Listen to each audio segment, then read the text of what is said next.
오늘까지 우리는 이 바울의 변증에 대해서 좀 보고 있는데요. 가장 첫 번째는 너희가 성령 받은 것이 듣고 믿음에서냐 율법의 행위에서냐 이렇게 말했었던 이 경험적인 논증이었고요. 두 번째, 아브라함에게 하셨던 약속, 그걸 말하면서 성경을 통해서 논증을 했고요. 세 번째, 비슷한 것 같지만 아브라함에게 하신 약속을 430년 후에 주신 율법이 바꿀 수 없다는 이 역사적 논증, 그리고 마지막으로 지난 시간부터 시작해서 이제 아들이다, 아들. 그래서 아들됨을 통한 그 논증으로 이렇게 말씀이 진행되고 있는 중에 있습니다. 그럴 때 이제 4장도 이 아들됨이라는 맥락에서 이야기를 해가고 있어요. 이 4장 1절에 유업을 이을 자가 모든 것의 주인이나 어렸을 동안에는 종과 다름이 없어서 그 아버지가 정한 때까지 후견인과 청지기 아래에 있나니, 우리 지난 시간에 이 후견인과 청지기를 더해서 하나 배웠었죠? 초등교사라는 말을 배웠었어요. 그래서 당시에 있었던 일화인데 모든 것의 주인인 아버지의 아들이에요. 그런데 어떻게 한다고 했어요? 어릴 동안에 이 종인데, 그의 신분은 종인데 학식이 있는 그런 종을 초등교사 삼아서 아들을 가르치게 하고, 그 가르치는 데는 지식 전달과 함께 체벌도 포함된다고 그랬죠. 이러한 일화를 다시 일하고 있어요. 그것이 뭐냐? 그런데 그때는 종과 다름이 없다고. 왜요? 종에게 매맞으니까. 종에게 얻어 터지고 막 그러니까 종과 다름이 없는 모습이고, 그런데 어떻게 2절 아버지가 정한 때까지, 그것은 아버지가 정해서 그가 성인이 되고 모든 것들을 상속하는 때까지인 거예요. 그때까지는 후견인과 청지기 아래에 있다. 후견인은 좀 이야기한 그 훈육하고 지시하는 그러한 것이고요. 요 청지기는 아들에게 돌아갈 몫의 재산이 있잖아요. 그걸 대신 담당해서 관리하는 사람이 이런 역할들. 근데 이런 사람들, 요 후견인이나 청지기는 주로 다 종인 거예요, 종. 그러니까 아버지의 아들인 자유인이 어렸을 때는 종들 밑에서 체벌도 받고 또 가르침도 받는 이런 모습들로 종과 다를 바가 없다.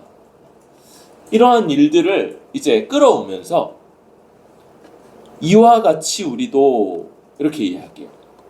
그래서 어렸을 때, 우리 이때에 대한 구분, 믿음이 오기 전, 믿음이 온 후와 같은 것이죠.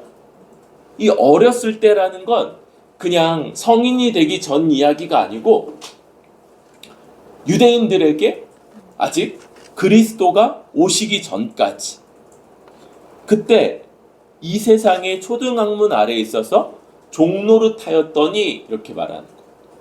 여러분, 이 세상의 초등학문이 그럼 뭐겠어요? 율법이죠, 율법.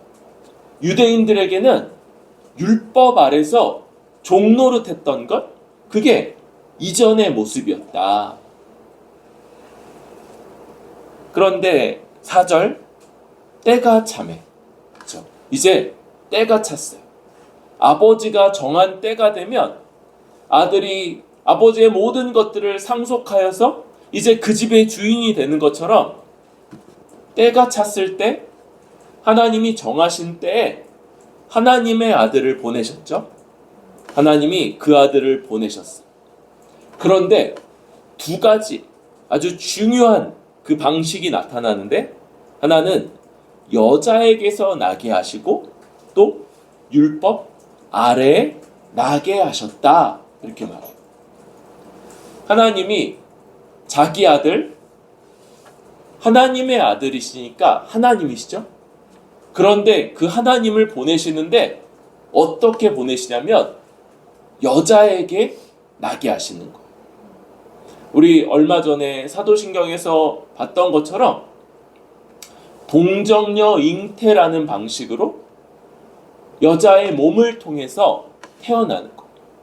여러분, 여기서 이 여자의 몸에서 났다는 건 우리 모두 어떤 사람도 예외가 없이 다 여자에게서 나는 것처럼 하나님의 아들을 보내시는데 그 아들이신 하나님이 우리와 똑같은 사람으로 오셨다는 것.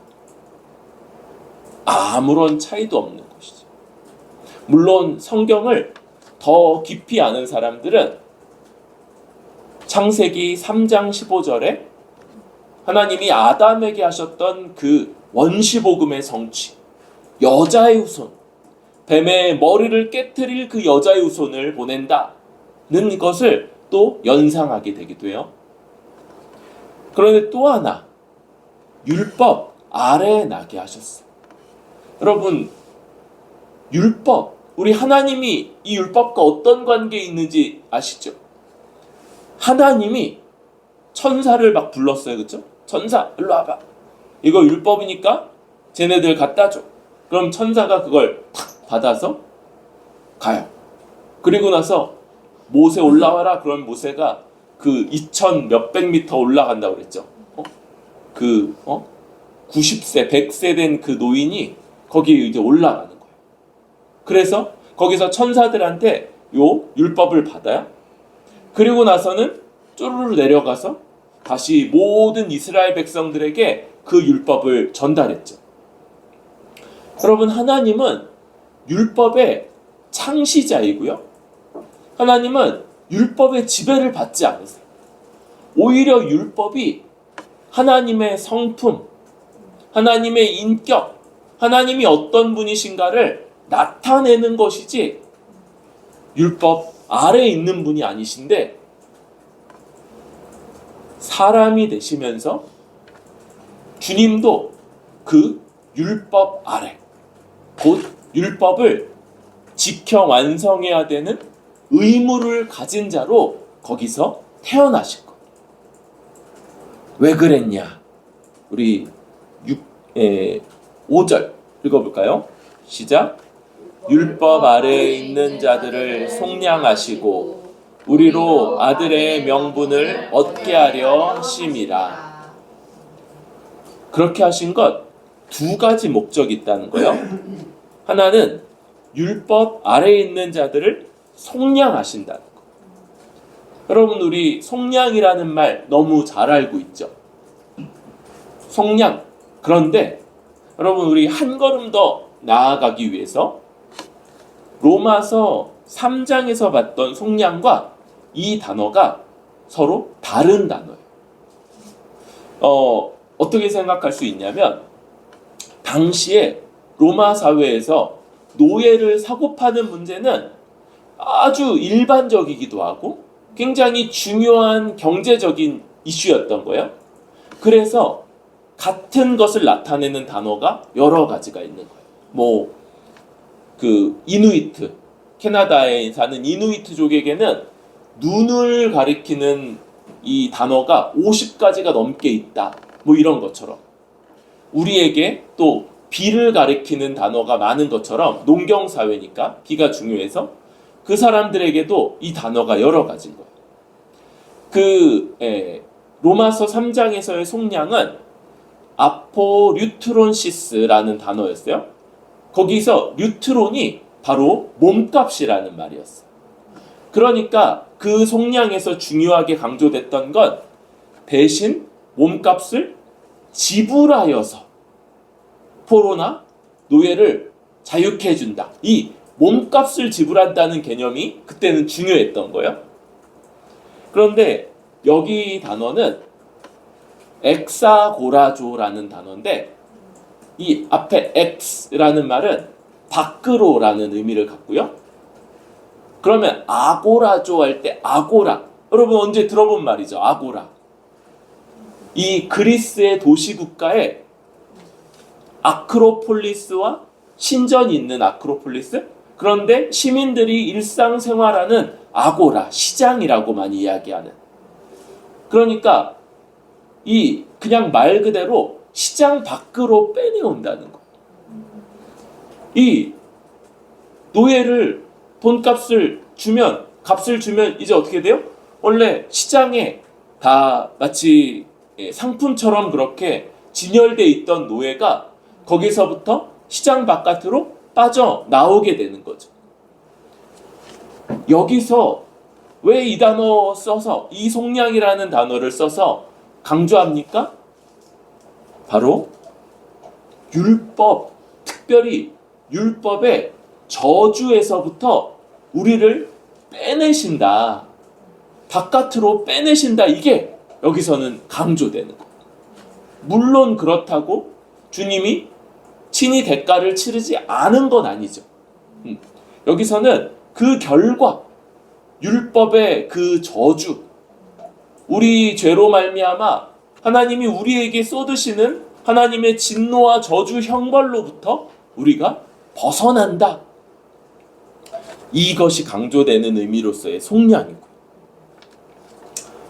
그래서 이제는 아들의 명분을 얻게 되는 것이죠. 아들의 명분. 여기 아들의 명분을 얻는다는 건 양자됨, 이렇게 많이 표현을 하죠. 양자됨. 입양된다고도 볼 수 있고, 양자됨. 원래 우리는 하나님의 아들이 아니었어요? 하나님의 아들은 한 분, 아들 하나님, 성자 하나님이라고 말하는 아들 하나님밖에 안 계셨어. 그런데 그 아들 하나님이 우리와 같은 사람으로 오시고 모든 십자가 사역을 통해서 율법을 성취하시고, 다른 한편으로 율법의 저주도 친히 감당하신 후에 이제 믿는 자들이 그 예수님과 연합되어서 아들의 자격을 얻는 것, 이게 아들됨, 양자됨이고 입양된다고도 할 수 있는 것이죠. 그럴 때 나는 딸인데요, 나는 여성인데요, 왜 내가 아들입니까? 그럴 때 왜 그런다고 했어요? 당시에는 오직 아들들만이 상속권을 갖고 있었던 시대인 거예요. 그래서 여기 아버지의 요 양자는 왜 받냐면, 마땅한 아들이 없을 때 아버지의 가문, 가업, 재산을 이어받을 자를 얻기 위해서 당시에는 입양하는 것이 목적이었기 때문에 그런 맥락에서 아들됨이라는 말을 쓰는 거예요. 양자된다, 아들로서 입양된다. 우리가 하나님의 모든 것을 상속할 그런 자들이 된다는, 이것이 바로 요 아들됨의 명분을 얻게 되는 것이죠. 하나님이 아들을 보내셔서 특별히 여자에게서 난 우리와 똑같은 사람으로, 그리고 율법의 창시자이신 분이 율법 아래에 나심으로써 뭘 이루시는 거냐? 스스로 율법을 다 지키시고 율법을 범한 자가 당할 율법에 규정된 진노와 저주를 친히 담당하셔서 십자가에서 죽으시고, 그래서 원래 그 율법의 저주 가운데 있는 우리들을 그 바깥으로 빼내신 것, 속량하시고, 이제 아들됨의 그 지위와 자격을 우리에게 주시는 것, 이게 바로 하나님이 때가 돼서 아들을 통해 이루신 일이라고 할 수 있어요. 하나님 아버지가 하신 일이죠. 아들을 그때, 약 지금으로부터 2000년 전에 아들을 보내심으로써 이루신 일인 거예요. 그러면 한 분 얘기를 안 해가지고 그 한 분이 좀 서운하실 수 있죠. 누구 얘기인가요? 그죠, 성령님. 이제 성령님 이야기가 6절부터 나오는 거예요. 6절, 7절 읽어보도록 하겠습니다. 시작. 너희가 아들임으로 하나님이 그 아들의 영을 우리 마음 가운데 보내사 아빠 아버지라 부르게 하셨느니라. 그러므로 내가 이후로는 종이 아니요 아들이니 아들이면 하나님으로 말미암아 유업을 받을 자니라. 아멘. 여러분, 이 6절은요, 아들이니까 하나님이 아들의 영을 보내셔서 우리 마음 가운데 보내셔서 아빠 아버지라 부르게 하신다. 그러니까 여러분, 이런 구도가 있는 거죠. 예수님의 십자가 사역, 복음을 듣고 믿음, 이제 성령을 받아서 우리 마음 가운데 성령님이 오셔서 아빠 아버지라 부르게 하시는 것, 지금 이런 논리인 것 같잖아요. 그런데 어떤 논리도 가능하냐면 예수님의 십자가 사역, 성령님이 우리 마음 가운데 오심, 그러자 이제 우리가 듣고 믿어 아들 되는 것. 듣고 믿음과 성령님의 역사는요, 서로 별개, 떨어져 있지가 않기 때문에 우리는 나타나는 건 뭐예요? 나타나는 양식은 복음을 듣고 믿는 건데, 그리고 그때 하나님을, 이전에는 너무 두렵고 너무 멀기만 하던 그 하나님을 아빠, 아버지라 부르게 하는 것. 가장 친밀한 분으로, 가장 가까운 분으로 여기고 고백하게 하는 것, 이것이 그것인데, 이 일은 성령님이 우리 마음 가운데 오심으로 이루어지는 것입니다. 그래서 여러분, 이 우리 두 시대의 구분 이야기할 때 믿음이 오기 전, 믿음이 온 후 이야기했죠. 하나님이 정한 때, 그때 이전에 때가 참회 이야기했죠. 모두 이야기할 수 있냐면 성령께서 이렇게 오시기 전과 이제 오순절 성령 강림 이후에 성령께서 모든 믿는 자들에게 오시는 것, 혹은 모든 하나님이 정하신 자들에게 오셔서 믿게 하시는 것, 이것, 이 두 시대가 이렇게 구분이 되는 것이고, 그럴 때 이제 어떻게 됩니까? 7절 이후로는 아들이에요. 이제 더 이상 종이 아니에요. 여러분, 종은 어떻게 합니까? 주인이 시킨 것들을 다 완수하면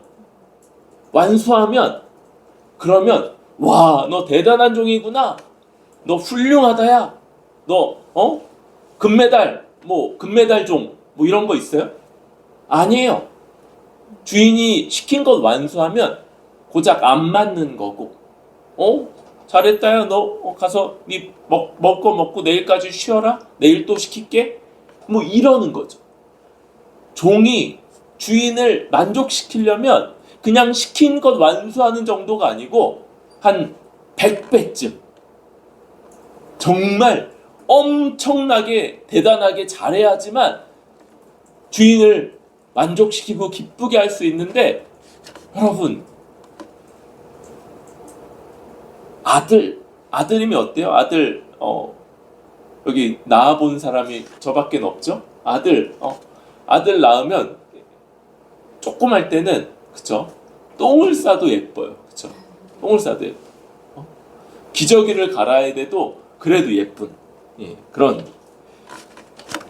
이건 아들이기 때문에, 물론 딸도 마찬가지죠. 그러나 이제 상속권을 갖는 아들, 그러면 뭘 해서 기쁘게 할 것이 아니라 그냥 아들됨 자체로, 그 존재 자체로 기쁨인 존재인 거고, 뿐만 아니라 하나님의 모든 것을 받아 누릴 자, 이것이 아들이란. 여러분, 우리 이 옛 시대와 새 시대의 구분을 잘해야 된다고 그랬어요. 잘해야 되는 한 측면은 뭐냐면 아직은 완성되지 않았기 때문이에요. 그래서 요 새 시대는요, 놀라운 일들이 시작됐음에도 불구하고 오직 믿음을 통해서만 그 나라의 놀라운 일들, 능력, 역사, 그 나라의 복락, 이런 것들이 믿음을 통해서만 누려지기 때문에 뿐만 아니라 모두 있어요. 고난, 환난, 핍박, 이런 것 또한 있기 때문에 이 새 시대를 바르게 잘 이해하고 믿음으로 그 시대를 붙잡는 것이 아주 중요한 일입니다. 이 시대 어떻다고요? 한 번 더 정리한다면 정한 때 하나님이 자기 아들을 여자에게서, 곧 우리와 똑같은 사람으로, 율법 아래, 율법을 준수해야 되는 의무를 친히 짊어지시고 우리 가운데 오신 것. 그래서 뭘 이루십니까? 바로 우리와 같이 율법의 죄로 말미암아 율법의 저주 아래 있던 자들을 속량하시고 이제는 아들됨, 양자됨을 우리에게 허락해 주시는 거예요. 이제 누구든지 복음을 듣고 믿는 자들은 성령을 받아, 아들의 영이신 성령을 받아 그리스도와 연합됨으로써 하나님을 아빠 아버지라고 부를 수 있는 아주 친밀한 관계. 아빠 아버지 이거 누구만 불렀던 호칭인 줄 아세요? 예수님밖에는 못 불렀던 호칭인데 이제 우리들도 다 부를 수 있는 거예요. 이 아빠라는 건 아주 친근한 표현이죠. 어린아이가 아버지를 부르는 그런 친근한 표현으로 부를 수 있는 거예요. 우린 성인 남성이지만 그럼에도 아버님 뭐 이렇게 부를 게 아니라 아주 철없는 아이처럼 아버지 앞에서는 아빠라고 얼마든지 부를 수 있는 것, 이게 우리들이고 우리가 이 땅에서 누리는 그런 은혜, 그런 관계인 것. 여러분, 바울이 이 얘기를 왜 이렇게 반복해서 해야 됩니까? 반복하는 것? 그것은 이것을 아주 세밀하게, 아주 자세히, 아주 명확하게 우리에게 알게 하기 위해서 그렇게 하는 것이고, 우리가 이런 방식으로 이 두 시대, 옛 시대, 율법 아래 종이었고요. 거기서 벗어날 수 없었고 거기에 지배받고 선한 것을 들을지라도 선한 것을 깨달을지라도 행할 방법은 없는 그런 자들, 이것이 그때 우리였던 것이죠. 그런데 지금 우리는 어떤 자입니까? 성령을 받아 아들 되고 성령을 통해서 예수님이 이 땅에서 사셨던 그 능력을 부여받은 사람들. 이제 우리는 아버지의 뜻을 따라 한편으로 우리 자신을 돌아보며 십계명을 따라 고백하지만 또 다른 한편으론 성령이 주시는 은혜를 따라 그 십계명을 하나하나 성취해가는 사람들, 그게 우리들인 것이. 그리고 하나님이 우리에게 부어주시는 이 엄청난 복락이 우리 앞에 쌓여있을 뿐만 아니라 이 땅에서도 그것을 조금씩 맛보면서 살아가는 그런 자들, 그게 하나님의 백성이고 하나님의 아들인 것이죠. 그럴 때 여러분, 이 시대의 특징이 믿음의 시대라고 그랬잖아요. 다른 한편으로는 성령의 시대이기도 한 거예요. 여러분, 예수님은요 지금도 바쁘세요. 하나님 보좌 우편에 계시고 예수님은 거기서 우리의 여러 일들 놓고 간구하시느라 너무 바쁜 가운데 있는데, 그런데 성령님이 우리에게 오시는 거예요. 우리의 마음에 지금 우리와 함께 하시면서 아들의 영으로 오셔서 아들의 모든 것을 우리에게 적용하시며 주님 나라 그 모든 것들이 우리 소유인 것도 알게 하시고 그 능력으로 살아가게 하시는 것, 이것이 이 시대의 특징, 새 시대의 특징이다. 그래서 우리가 하는 모든 것은 다 성령을 의지하여 하고 있는 것. 성령을 의지한다는 것은 곧 아들의 영을 의지한다는 것이고 그리스도를 의지한다는 것과 다르지 않는 것인데, 실제로는 성령을 의지하여 예배하고 성령을 의지하여서 양육하고 성령을 의지하여서 선교하고 성령을 의지하여서 교제하며 성령을 의지하여서 봉사하는 사람들, 그게 우리 교회인 것이죠. 우리 이 믿음과 성령으로 특징 지어지는 이 새 시대를 살아가는 사람으로서 신자요, 성도요, 또한 교회라는 것을 잘 붙잡을 수 있기를 바랍니다. 그런데 여러분, 이것을 잘 붙잡아야 하는 이유, 바로 갈라디아 교회가 보여줬죠. 이전 시대로 돌아가려고 하는 아주 어리석은 모습이 나타났기 때문이에요. 8절, 그러나 너희가 그때에는 하나님을 알지 못하여 본질상 하나님이 아닌 자들에게 종노릇하였더니, 여러분 이제 아까 요 3절부터 7절은 유대인들의 관점에서 쓴 이야기라고 그랬어요. 8절부터 11절은 그걸 이방인들에게 적용하고 있는 거예요. 그리스도가 오시기 전까지 믿음의 때도 아니고 성령의 때도 아닌 그 전에 이방인들 어떻게 살았습니까? 우상 숭배하며 하나님을 알지 못하며 하나님을 알 길을 얻지 못하면서 그렇게 살아왔던 거잖아요. 그러한 것을 이야기하고 있는 거예요.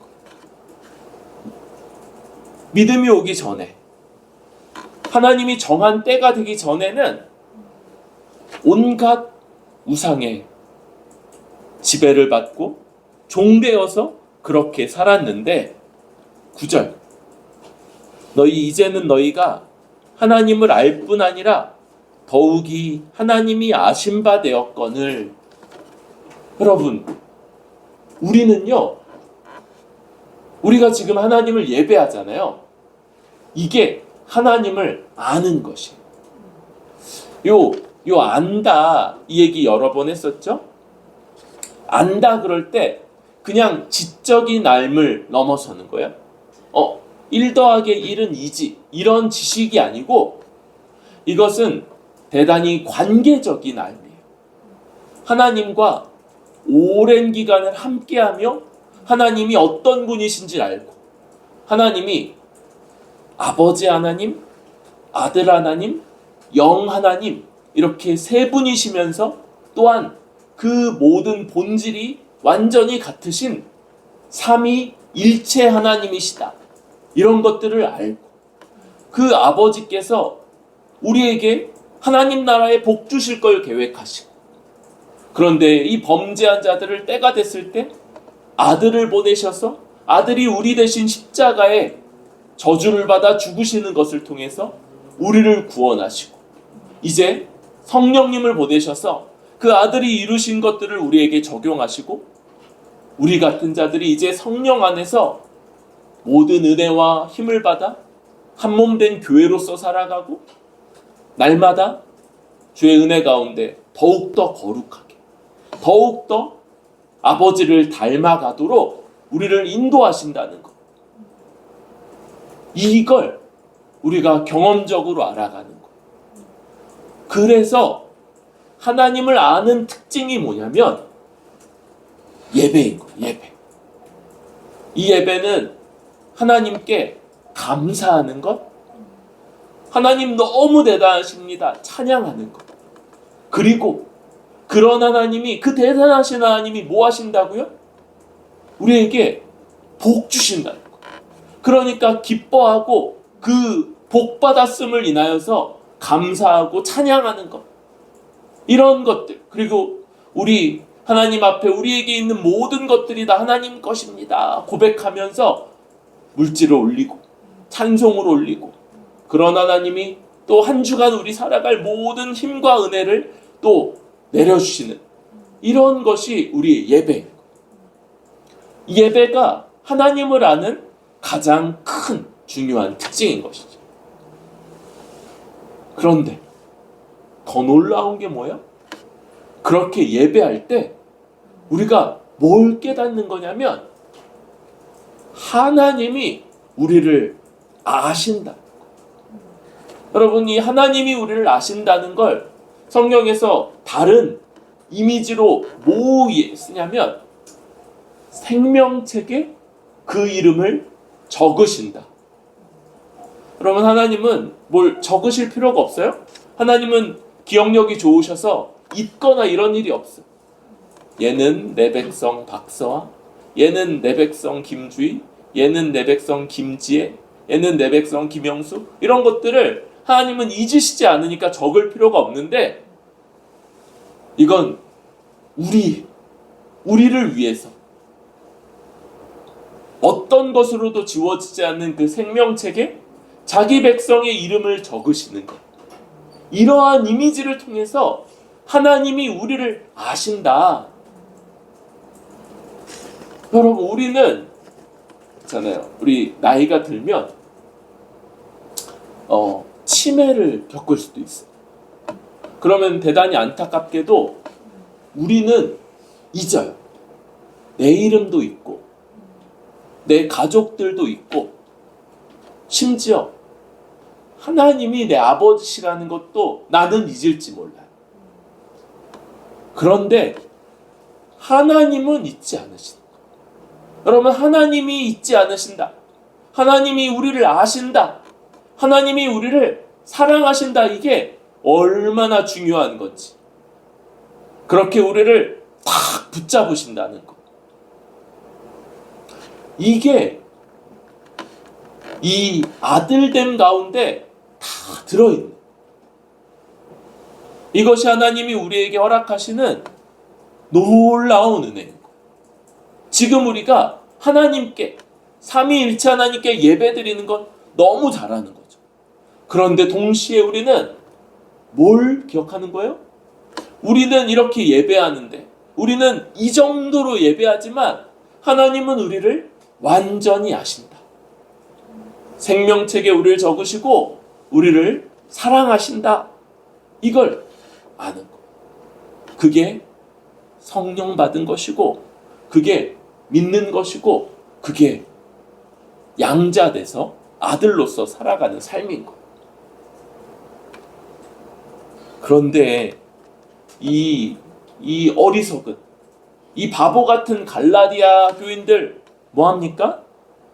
어찌하여 다시 약하고 천박한 초등학문으로 돌아가서 다시 그들에게 종노릇 하려 하느냐? 다시 돌아가려고 하는 이 어리석. 여러분, 우리 그림 언어로 생각하면 좋다고 그랬죠? 출애굽한 백성들.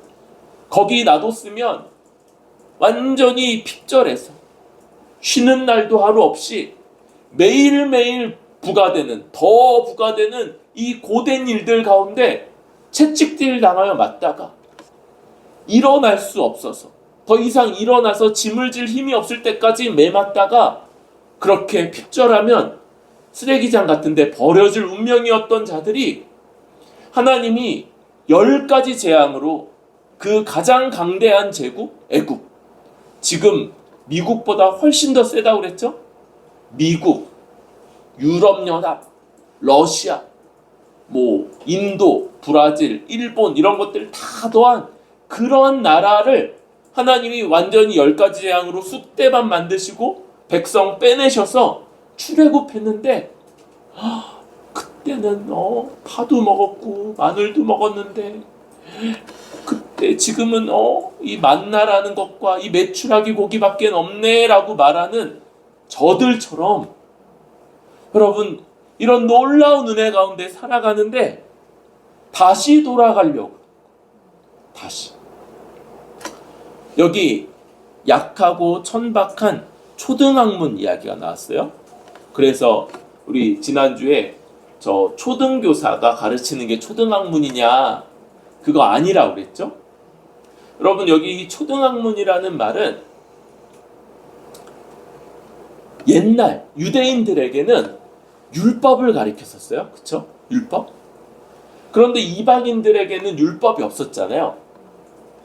그래서 다시 어떤 데로 돌아가는데 유대인들은 옛날에는 우상 섬기던 삶이었죠. 그러니까 우상 숭배로 돌아간다 그러는 건 좀 이상한 거예요. 뭐냐면 이것은 우리 삶에 선한 것, 좋은 것을 제시할지라도 그렇게 살 수 있는 능력은 주지 못해서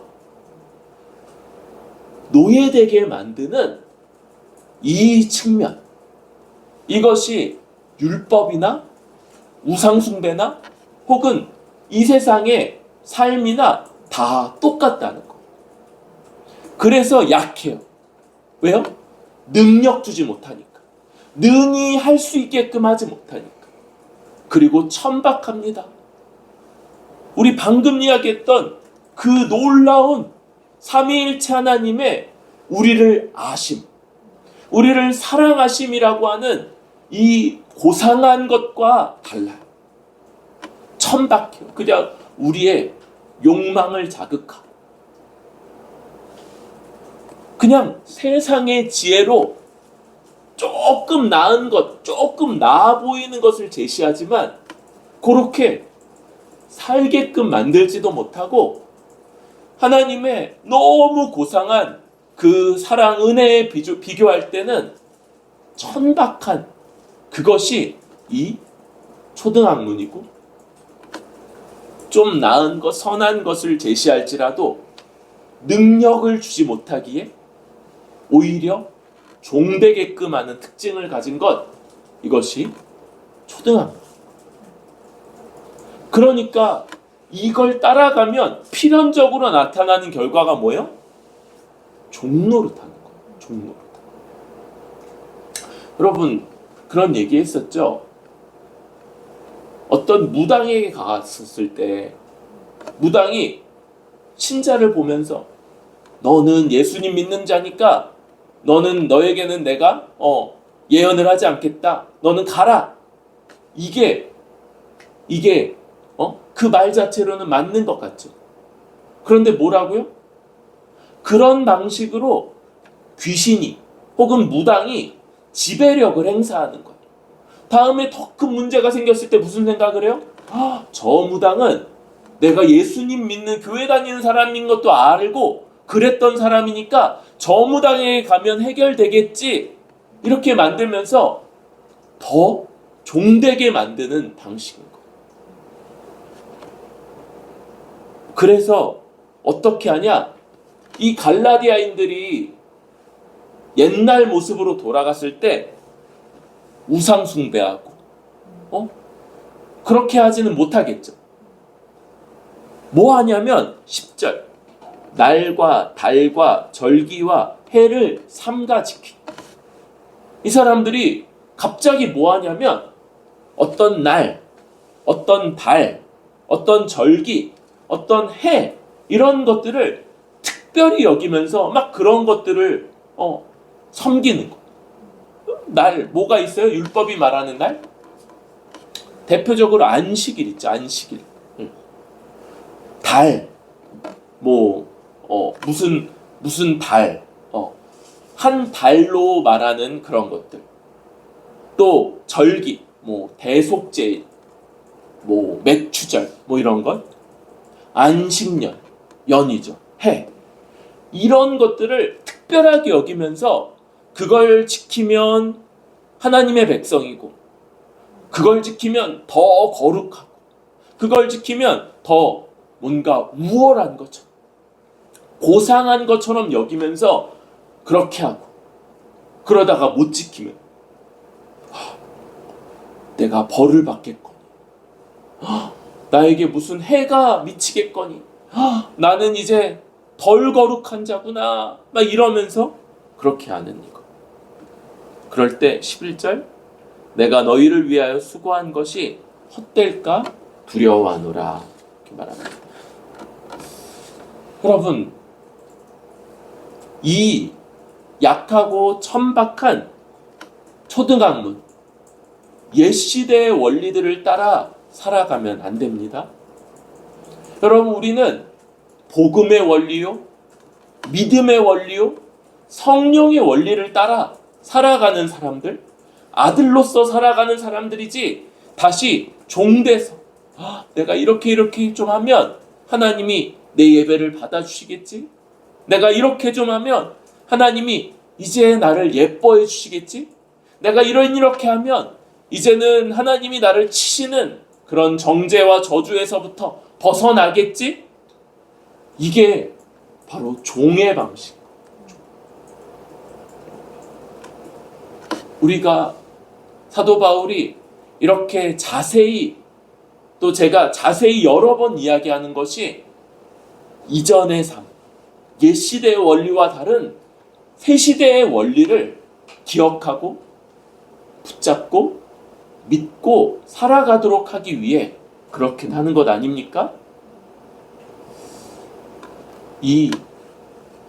여러분, 이 세상의 방식, 지금 우리에게는 우상숭배도 아니고, 물론 이제 넓은 의미의 우상숭배라고 할 수 있겠지만, 율법도 아니고, 우리는 이 시대에 행복하게 잘 사는 것, 이 땅에서 잘 누리면서 사는 것, 그런 것들이 우리를 유혹하죠.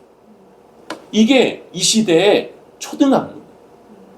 그것에 대해서 약하다, 천박하다, 여러분, 이 평가를 해야 되는 것이죠. 우리 자녀들, 여러분들 일상학교 캠프를 왜 합니까? 그거 배우려고 하는 거잖아요. 이 시대의 여러 흐름들, 세계관들을 하나님의 말씀, 복음의 관점에서 분석하고 비판하고 대안을 제시할 수 있기 위해서 그렇게 하는 거지 않습니까? 우리 어른들 마찬가지죠? 우리 아이들한테 가르친다고 했지만 사실 우리가 다 배웠잖아요. 우리가 그거 배운 것, 이 시대의 주된 흐름들, 소비주의고 개인주의고 과학적 자연주의, 이런 원리들에 그걸 이해하고 비판하고, 그리고 대안, 우리가 원래 믿는 바 이 복음이 대안이라는 것들을 우리 스스로에게, 또 그렇게 여기며 살아가는 사람들에게 제시하기 위해서 우리가 배운 사람들인데, 우리 이 갈라디아 교회를 바라보면서 다시 거기로 돌아가려는 유혹에 맞서는 우리들 될 수 있기를 바랍니다. 마지막으로 우리가 붙잡아야 되는 것, 하나님이 우리를 아신다는 것. 여러분, 우리가 하나님을 어떻게 아는지를 잘 생각해 보면 좋겠어요. 우리는 아버지 하나님이 모든 것을 다 계획하셔서 지으시고 이끌어 오시는데, 그 계획의 핵심이 우리 5글자로 했었죠? 뭡니까? 히읗, 니은, 니은, 니은, 리을. 하나님 나라. 하나님이 우리에게 주시고자 하는 것, 그 하나님 나라, 이것이 하나님의 계획이었어.